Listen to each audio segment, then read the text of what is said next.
Welcome back, everyone, to the Placement Loop, where we explore the challenges of staffing, recruiting, and consulting throughout the entrepreneurial journey, right? The biggest piece here is not only just talking about the problems, but actually talk with folks who've solved those problems within their own business. And I have a wonderful guest here today, Samuel Mezei, right, from Slash Staffing. And I am delighted to have him on board because he's been through entrepreneurship really his whole life. Never been working in a corporate world in a sense, always wanted to do entrepreneurship. So I was super excited to hear your story. Tell me a little bit more about your background and how you came about to opening Slash Staffing. Love it. Thank you, Brian, for the introduction. Very excited to be here. Yeah. So, I feel like it was something, it wasn't like a decision, hey, should I open up a business or should I go, into the corporate world? I feel like it was a natural decision. From when I was in fifth grade, I was making tissue boxes out of paper, selling it to my classmates. I just love the idea of coming up with a business. I look at it as an art. How can you take a business, make it profitable? And that's what I've done from day one. So I actually went through a good couple of things. Started off as I opened up a mold remediation company. Long story how that happened. But I'm open up a mold remediation company with a partner of mine. That is actually, it does still exist. We went into a property management company. I'm actually a musician as well. I play music at weddings. Nice. Um, but basically, we opened up a couple of businesses. And in the beginning, I was like, oh, I just type of guy, I want to do everything. It was more of like a FOMO thing. Hey, let's do everything. I feel like, oh, that's a great idea. That's a great business. If I don't do that, what's going to happen? Ended up, owning four or five businesses. One of the businesses I was doing is called Started Up. Now, Startup was like a marketing company. We would help because I would open up so many businesses. I would have people come to me and say, "So, what do you do? How do you open up a business? What's how do you get those LLCs, get website, branding?" And I had people, always ask me these questions. I'm like, "Boom, that's an idea for a new business." So I opened up Startup, which helped people start businesses. Now, like I mentioned, we were doing websites and branding, doing all these things. And when I got introduced to the concept of overseas staffing, I was like, wow, this is amazing. All of a sudden I was getting web designers for, $7 an hour instead of $55 an hour. I was getting graphic designers for $6 an hour instead of $40 an hour. So it totally changed around my business. Where all of a sudden I was started, I was my margins made sense. I was finally profitable and I was able to hire. I was able to actually delegate work that I was doing myself. So it totally changed my business. But there were issues. There were a lot of issues. Their accents were too strong to Mm-hmm. speak to my clients. Their Mm-hmm. cultures were misaligned. It would take, 3 weeks or a month to find a good candidate, dealing with other countries. They would leave from one day to the next because they found a job for 50 cents more per hour. Mm-hmm. Their data wasn't protected. I wasn't dealing with such sophisticated data, but, for my client who had data to put onto their website, I was giving them data that wasn't protected on their computers. Um, so that's how I got introduced. That's why I decided to open Slash Staffing. I'm like, we could do this, and we could do this better. So here we are today. All businesses that I mentioned are still, they do still exist, but each one is ran by somebody else. My focus, what I do every day, all day is Slash. I love what I do, and Slash Staffing's goal is to help healthcare providers and healthcare um, businesses, which means vendors that cater to healthcare, save up to 80% on payroll and hire offshore staff that actually work. Definitely some things I want to tap into throughout the story itself. And we'll get into that a little bit later because I definitely want to hear how you had solved those problems. Because when it comes to offshore, right, heavy accents like you mentioned, I myself experienced that myself, right, hiring offshore. Heavy accents, hard to for them to do specific client facing roles, and then like you mentioned as well, they're leaving for something that pays 50 cents more, even though it's not too much here in America, North America, but to them it's everything, right? I'm very interested to hear how you overcame that and just kept with retention as well. What I really want to know, based off of your story of entrepreneurship, the multiple businesses they've opened up, you've never have you never ever once considered working at like a corporate job for stable income? There was a point. So to answer your question in short, No, I love what I do, and I always loved what I did. I'm very, very passionate with what I do. I'm the type of guy that goes all in. Really, I'm all in, and Nice. there's something great about stability. Just knowing you're coming in with a paycheck. But I never had that.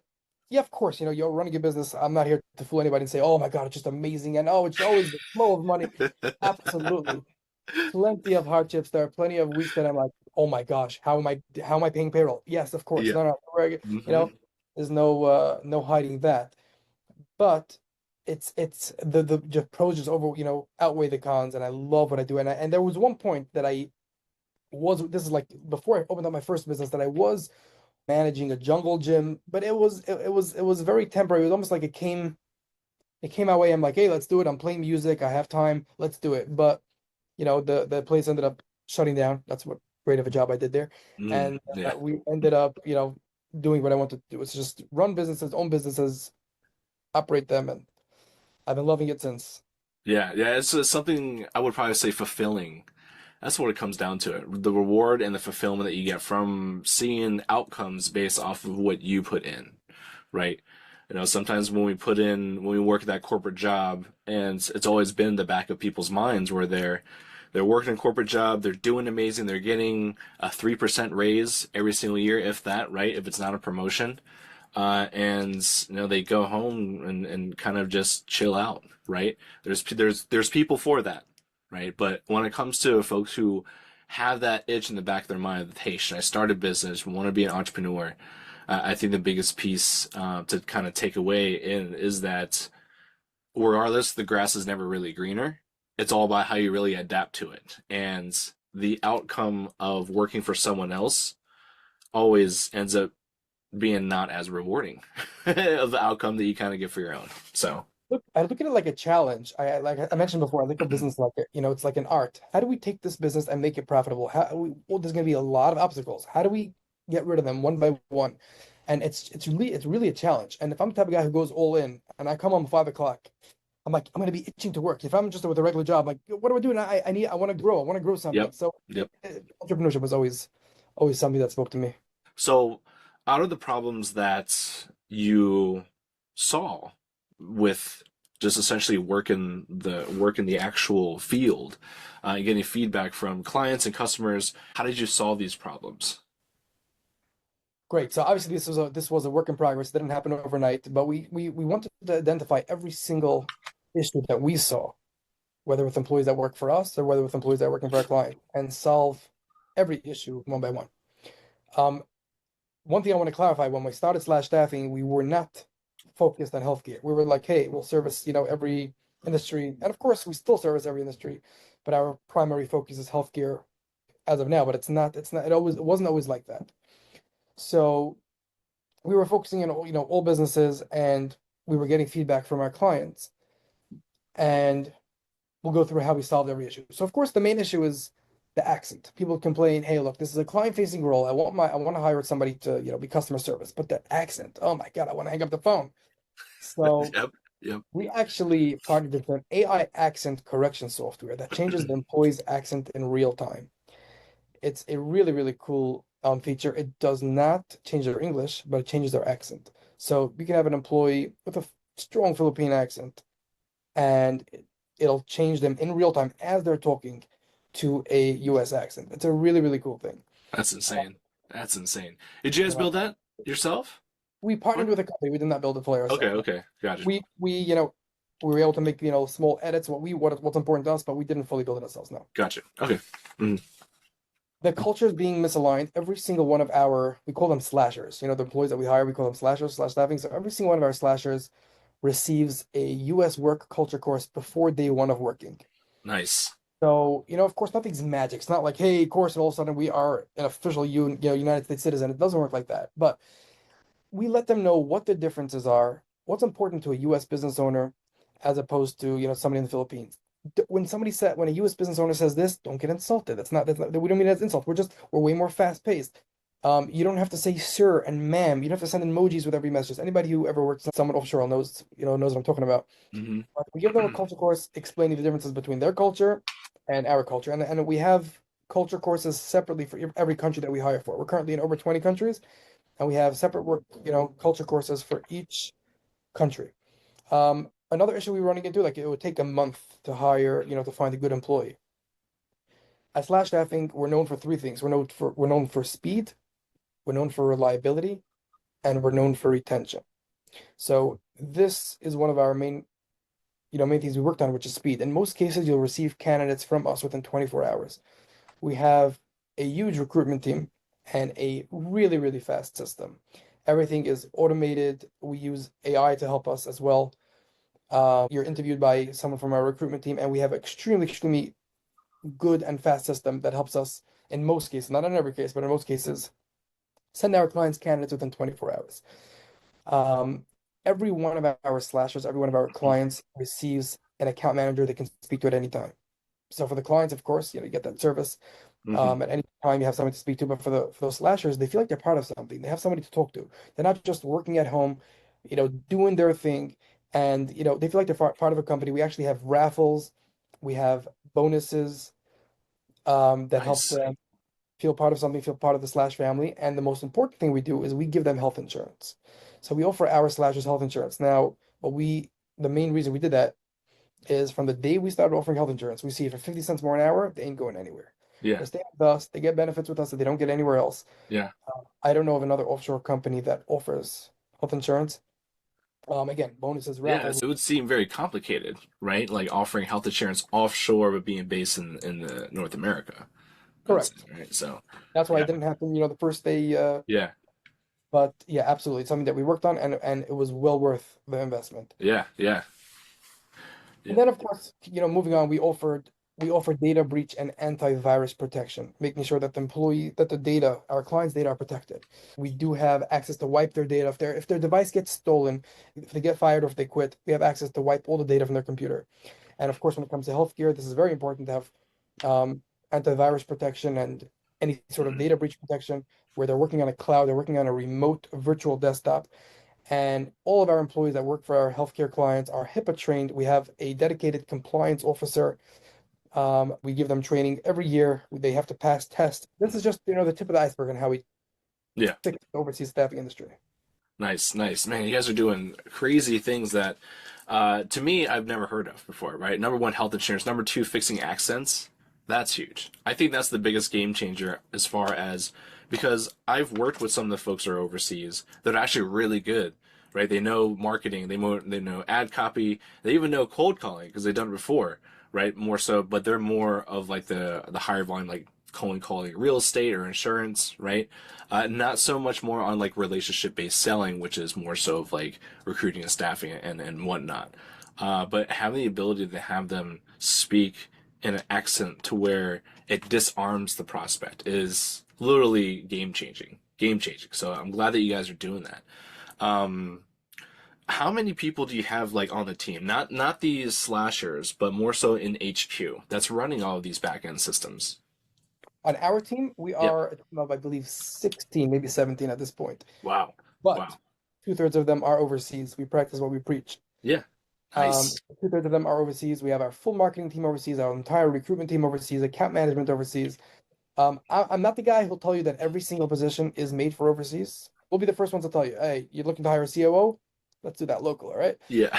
And we don't do that. I'll refer you to another company. But yeah, 100%. We do, the positions that could be done overseas, it's a game changer and a no-brainer.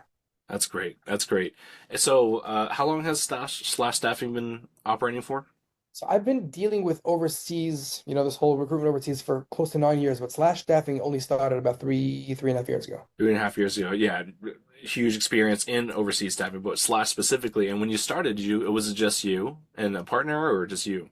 Nope, it was just me. The other businesses, many of them are with partners, Yeah, but it was just me. this one's all you. And then you've in 3 years you've grown to like 16 plus internal folks, right? Yes, they're overseas, but they work the operations themselves.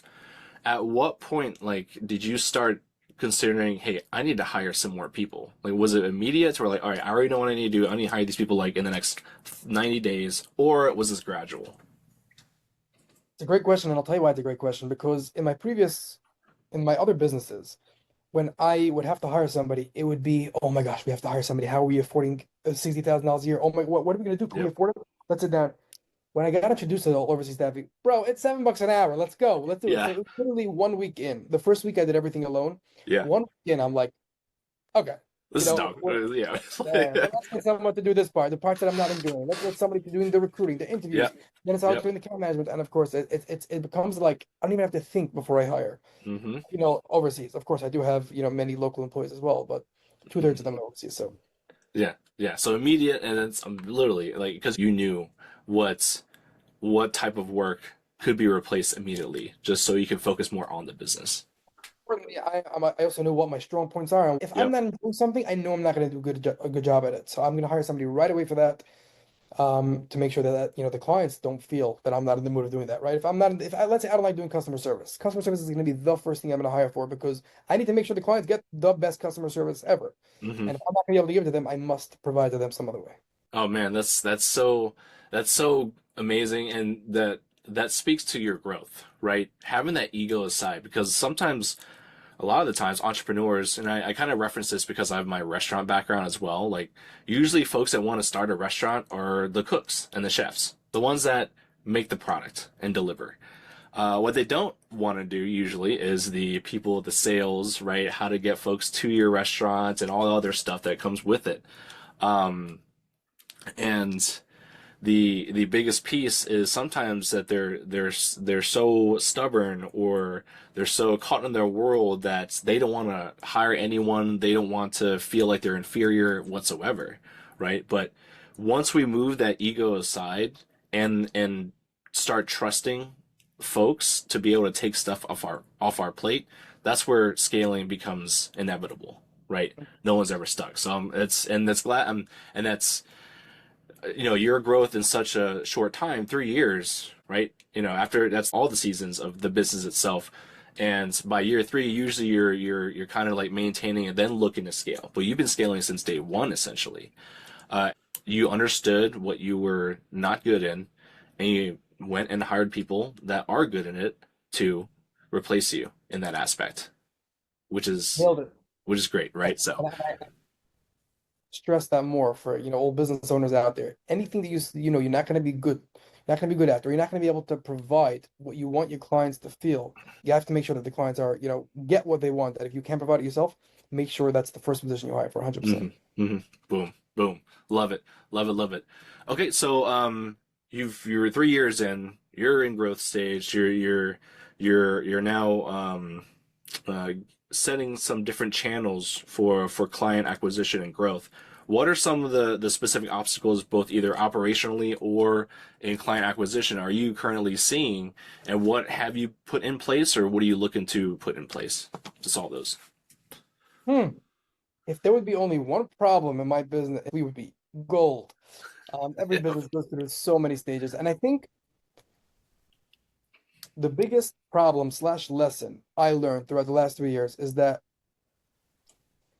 take one thing, go all in on it, and bring it to the finish line. I'm the type of guy, I have 10 ideas that pop into my mind at once, and I want to do all of them tomorrow. So it's very important. So for example, I'll give you one example, and this was a lesson that I learned, and I'm not embarrassed to admit it. I was like, we can hire, commission-based salespeople. Their jobs are just going to be, let's get sales, right? Not going to cost me a penny until they, um, you know, actually bring in a client. Hmm. And let's just hire, hey, 10 of them. I posted a Hmm. job on Indeed, boom, commission-based people, and I got a couple of people interested, Yeah. and I hired for them immediately, literally a week later. Hmm. But even into my office, I bought computers, I bought everything they needed, the cameras, the mouse, keyboard. I was very, pumped. Got set it up, set them up in cubicles, and none of them were good. None of them produced. Thinking back, I'm like, did I even interview them properly? I just wanted to hire salespeople. I wanted it. I was so excited to get it done that I did not do it properly, and I had to let all of them go. One of them actually left himself, seeing that he's not bringing any results. I had to let three of them go, and I'm like, let's do this properly. I'm going to hire one and offer him a base salary. Hmm. And that's not a conversation about if we should offer sales people Yeah. base salary or commission based. That's a whole separate conversation. Yep. But I ended up, give him a base salary. Let's put the work into him. I'm gonna train him like crazy for a few months, and of course, what he's able to start producing after a week, but we're gonna make sure we're on top of it, what's working, what's not working. And we were able to figure out, wow, this is what worked. And now we built a training system for our next employee. And now we could duplicate that. And now we could duplicate it again.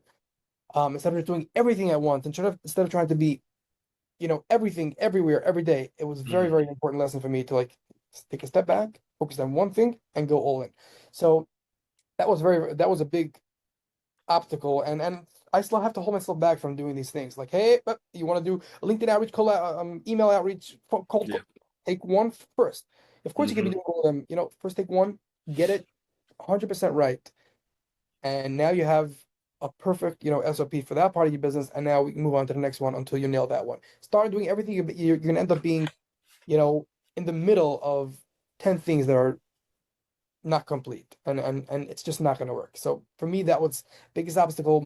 It happened because of my personality more than because of the business. Hmm. Hmm. Okay, I definitely want to touch one big thing, right? Folks who are listening right now, right? Stop trying to hire commission-based salespeople, right? And commission-based and folks who are salespeople, right, who know their worth, stop taking on jobs that are commission-based only, right? Because here's the reason why, and this is from my own experience from working off of commission-based roles on a couple of them, right? The reason why a lot of entrepreneurs and business owners who hire and want to hire only commission-based roles are only two things. Number one is insurance, because that's how insurance works. Number two is because they're not confident in their product. So they want someone to go out and actually start making these calls at zero risk, right? At zero risk. Now, there are plenty of people out there. The issue is that these folks, like you mentioned, Samuel, they're not good, right? These folks are desperate for anything, and they will leave you also for a better offer. If there's something easier to sell and they're only commission based, they're not tied to the company. They will always go over to something that it's going to be a better offer, regardless. If they find out they can't sell your product, but they find out that this product's selling much better than what you have to offer, they will go to that, right? Same situation when it comes to if you're hiring someone for a role and they know they're going to get more money somewhere else, they're going to leave, right? Unless you have a cultural foundation part of it. So that's my biggest takeaway when it comes to commission-based sales, folks. So it's a great point. To play devil's advocate, though, I want to just say that I'm not sure if I fully agree with it across the board. I think it very much depends on the business. It very much depends on the role, and it depends on what you're selling and what you could be earning per sale. Yep. Um, for example, I even had a salesperson that I literally just interviewed, um, probably within the last month, and I was offering a base salary, of course, right? That's what's been working for me, and then a commission. He gets part of the gross profit. He was asking me if I would take away the base salary and give him a bigger commission. He said Mm-hmm. that would work better for him. Mm-hmm. Now, it didn't end up working out for another reason, but some people prefer that. They're like, no, no, let's take away that base salary. I want it to be zero risk for you, but give me an upside. So it depends on what you're selling. In my business, I wanted to offer a base salary because I know that it's a numbers game. And in the beginning, I know he's not gonna be happy with $30 a week. It's just not gonna work. So I had to offer a base salary just to make sure you're okay for the first few months. Yep. We can renegotiate after that. Mm-hmm. So great point, but I think it very much depends on the role, the personality, what you're selling, how fast does it take you to sell, and how much could you earn per se. Yeah. I think if we were to just whittle down just based off of like what we do, staffing, recruiting, and consulting in general, I think it would apply mostly for that. Okay, understood. For sure, right? Because, like I said, insurance, you have to work commission based, right? But insurance, there's so much upside when you start closing deals faster. But when it comes to, I would say, relationship based selling, to where multiple conversations have to be had, it's hard to keep having conversations thinking that a deal will close because the sales cycle is usually a little bit longer when it comes to relationship based, right? Especially if you're relying on a commission based person to tackle like a bigger account, like an enterprise or a mid market account. Too many decision makers, right? But when it comes to very like transactional B2C, not B2B, B2C, yeah, commission based all day long, of course, right? You're closing coaching programs, right? You're closing coaching programs at 20%. You make, a G or two G's just taking appointments. That's great. Yes, absolutely. Right. Um, but I would definitely agree with you. It depends on the role for sure, and I'll hold on to my statement on saying specifically that if it comes to staffing, recruiting, and consulting, I feel that offering that ramp up time, safety, is what's going to help folks stay in your business to help it grow. As business owners, it's for your benefit because if Hmm. they leave starting from scratch again, we Hmm. want to do that. So yeah, Yep. 100%. I love the pushback. You're first to provide specific different point of view, a devil's advocate itself, and I love it. I love that stuff. It helps me kind of grow, kind of more so like my perspective, in a sense, right? Not stuck in my own world, which is great. Great. So, you've overcome the sales aspect. Are you running into anything right now that hasn't been solved and you're working on it? Everything's a work in progress, meaning we're continuously working on, hey, let's get the retention rate even higher. Let's make sure people are even happier, right? We want to make sure the clients stay longer. Everything is a work in progress. It's never going to be the point where like, okay, now we're good. We're always looking to be better. So I don't want to say there's nothing else. Lead generation is always, something that we're working on, right? It's always something like, how do we bring more people into the door? Let's triple what we're doing. I don't know if it's considered an obstacle, but it's a work in progress. Always something that we're working on. Let's just continue to make the client experience better, the slasher experience better, Hmm. and the whole experience a better one for everyone. So going back to AI, you mentioned you utilize some AI. Are you using AI right now to kind of really mitigate those issues? I heard a great line just recently, put on somebody's status. They wrote, in 5 years from now, there's going to be two types of businesses. One that utilizes AI, and two was a great business. So I think it's very, very important to hop on the train, and we can be scared. Oh my gosh, AI is taking over. Are we going to lose our jobs? Are we going to lose our businesses? Our my business? 'Cause I could be very scared. Hey, AI taking over so many of the positions that we hire for, data entry, backend, customer service. It could be doing so many of those things.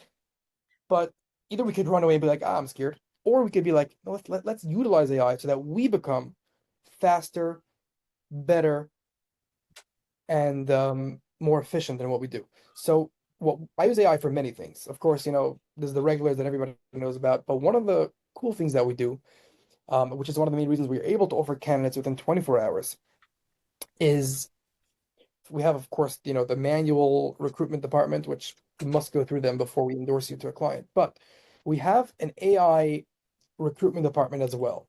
So we get thousands of people that apply to our database per day. Nice. Now, for us to be manually going through them, that's why, other companies take 3 weeks to a month to, get you those candidates. We have AI go through resumes. We have AI literally get onto a Zoom meeting like this with the candidate and do the initial interview. And if you pass all of those checks, then our recruiter will get onto a manual interview with you, and then we Hmm. pass it on to the client. Hmm. Now, AI recruiters can do 1 million interviews at one time. So the speed, and they're looking at resumes. Does this match the job that we're looking to hire Yeah. for? Yeah. Well, it'll give them a rating. Boom, 92% rating. All right, let's look at this. Oh, it's at 16%? Next, right? So it speeds up a process by weeks, not by hours, by Hmm. weeks. Yes. Yep. So that's one, little example. Of course, we're using the AI accent correction software. Of course, we're using the regular Claude for, LinkedIn outreach. We're using ChatGPT to write up job descriptions. We utilize whatever we can. And if our expenses are lower because of AI, we pass on that savings to the client. So all of a sudden, our markup doesn't have to be this much; it can be this much. Yep. So I think it's very important for everybody, of course, to utilize AI because that's where you don't have to run away and be scared of it. But whatever you could utilize, get on with it. Yeah. Yeah. It makes business sense, too, right? It's at the end of the day. Awesome. So one huge question. It's usually the long-winded one, but so if you can go back to the past, to your younger self, a young entrepreneur, as you were, what would be the most valuable, or maybe even like two, three valuable pieces of advice you would give yourself? That's a good question. So first thing I would say is stop putting on the creams that make sure that saves you hair from falling out. That's the first thing. But from a from a business perspective, I would say stop trying to be everything every day. It's a two-part. that could go in two ways. Meaning, stop trying to own every business out there. Stop trying to, be everything, be everybody. Focus on one thing, become the best at it, and go all in. That's number one. Now, even within that one business, don't wear all the hats. You can't be customer service, you can't be recruitment, you can't be sales, CEO, COO, and account management. Know your strengths. You got to steer the boat and have other people help you get in that direction. I think it's very, very important. Don't be the everybody. You know what you're good at. Make sure you focus on your strengths and let the people that are better at you at what they do those things. And I think everybody will be happy. I always hear people saying, if your business can't run without you in it, you're not running a business. You're running a Hmm. job with employees. Yep. So it's very, very important. Hire the right people, and most importantly, hire them at the right time. Most people hire too late. If you're hiring when you just can't handle it anymore, it's Yeah. too hire them when you have time to train properly. Hire them when you have the headspace to really turn them into a pro. Otherwise, you're not going to train them properly. You're not going to be happy with them because they weren't trained properly. They're coming into chaos and you're going to end up and no one's going to end up being happy. So make sure you hire a little before you think you have to hire. And yeah, I think those are the two most important things that I would tell myself. That's genius. Yeah. Essentially, what you did at Slash to grow so fast, do it sooner. Essentially, right? Yeah. Check the ego aside sooner, hire sooner than you would think, and don't focus on too many hands in different cookie jars. Right. Go Exactly. all once you go all in one thing, you end up compounding it. Right. So great takeaways. Um, well, awesome talking to you. I'm gonna put the links in the descriptions and of how to reach out to you. But what are like the best three ways for folks to connect with you? I can always be reached personally on LinkedIn. I'll even give you my personal email address in case anyone has any questions or they're looking for advice. And then I'll give you all the business information. Of course, I'll give you the phone number to the business. If anybody has any questions about offshore staffing and wants to explore to see if it's something that can save them 80% on payroll, and if they want to see if it's something that could benefit them. And of course, to see if we're a good fit for each other because we're not a good fit for everyone. I will be the first one to say that. Perfect. Awesome. Well, Samuel, amazing conversation. I thought this was like very like electrifying, I would probably say. Got really riled up and like excited about some of the things that you're talking about. So glad to have you on the podcast. And then yeah, thanks folks for joining in. We'll see you next time.